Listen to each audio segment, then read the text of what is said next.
মিনাশ-শাইতানির রাজিম। বিসমিল্লাহির রহমানির রহিম। সকল মুসলমানকে আমার সালাম দিলাম। আসসালামু আলাইকুম ওয়া রাহমাতুল্লাহি ওয়া বারাকাতুহু। জুম্মা মুবারক। আজকে সবাই জুম্মার নামাজ পড়বেন। সকল মুসলমানকে আমার দাওয়াত রইল জুম্মার নামাজ পড়ার জন্য এবং সূরা কাহাফ পড়বেন।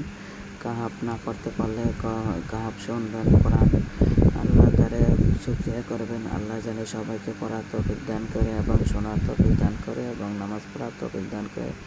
সবাইকে জানি ঈমান দেয়, আল্লাহ ঈমানদার বানাই, জানি কবর নাই। আল্লাহ নেক হায়াত দান করেন, সবার পাপ মাফ করে দিন, সবার গুনাহ খাতা মাফ করে দিন। সবাই সবার জন্য দোয়া করবেন।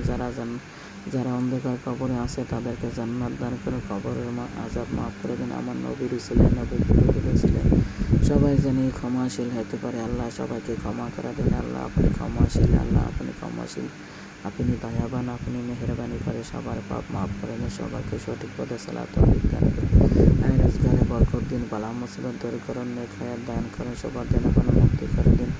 যার যত মনের আশা আছে মনের আশা পূরণ করে আল্লাহ সবাইকে ইমানদার বানাই কবরে নিন। আল্লাহ সবার গুনাহ মাফ করে দিন। সবাইকে আমার সালাম দিলাম। আসসালামু আলাইকুম ওয়া রাহমাতুল্লাহি ওয়া বারাকাতুহু। সবাই ভালো থাকবেন, ইনশাআল্লাহ আমিও ভালো থাকবো।